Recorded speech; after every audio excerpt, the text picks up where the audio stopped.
দর্শক, এই যে অতিবৃষ্টি হচ্ছে, আপনারা কিন্তু আমাদের এখন প্রচুর প্রশ্ন করতেছেন যে বৃষ্টির হাত থেকে মানে গাছকে কীভাবে রক্ষা করব, বা গাছের বিভিন্ন ধরনের সমস্যা দেখা যাচ্ছে। তো নর্মালি কী হয়, বৃষ্টি হলে যেটা হয়, ছত্রাকের উপদ্রব ব্যাপক আকারে বাড়ে। তাছাড়াও কিছু ব্যাকটেরিয়া আছে যেগুলো উপদ্রব বাড়তে পারে। এছাড়াও কিছু পোকামাকড়ের আক্রমণ কিন্তু এই বৃষ্টিতে ব্যাপক আকারে বাড়ে। তো আপনার প্রথমে ছত্রাকের আক্রমণ থেকে কিন্তু আপনাকে গাছকে রক্ষা করতে হবে। এই জন্য যেটা করবেন, বৃষ্টির পরে সিস্টেমিক ফাঞ্জিসাইড এটা কিন্তু আপনারা ব্যবহার করতে পারেন। সিস্টেমিক ফাঞ্জিসাইডটা মূলত কী হয়, গাছের পাতার ভেতরে ঢোকে, কাণ্ডের ভিতরে ঢুকে ওখান থেকে কাজ শুরু করে দেয়। আর এটা কিন্তু গাছের দীর্ঘ সময় পর্যন্ত থাকে। আর কন্ট্যাক্ট দিলে কিন্তু আপনি গাছে কিন্তু ওইরকম এখন ইয়ে পাবেন না। কন্ট্যাক্ট যখন হয় বৃষ্টি অতিবৃষ্টিতে ধুয়ে যায়, কন্ট্যাক্টটা কি গাছের বাইরে একটা আবরণ সৃষ্টি করে, ওটা গাছকে প্রোটেক্ট করে। তো যখন বৃষ্টি হবে অবশ্যই আপনি কন্ট্যাক্টে হবে না, তখন আপনাকে সিস্টেমিক দিকে যাইতে হবে।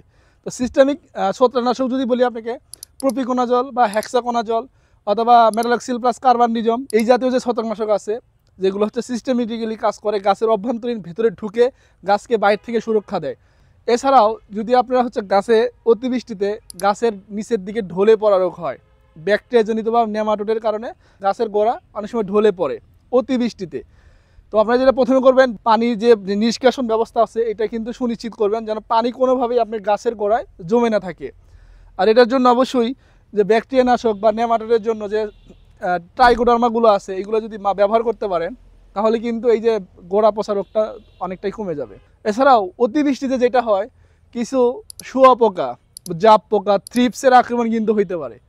তো এই জাতীয় পোকা দমন করার জন্য আপনারা অবশ্যই কিন্তু পরিমিত মাত্রায় ইমিডাক্লোরোপিড বা থায়ামিথিক্সাম বা এসিডামিনোপিড বা সাইপারমেথিন এই জাতীয় যদি হচ্ছে আপনারা কীটনাশক ব্যবহার করেন, তাহলে কিন্তু অতিবৃষ্টিতে কিন্তু আপনার ফসলকে রক্ষা করতে পারবেন।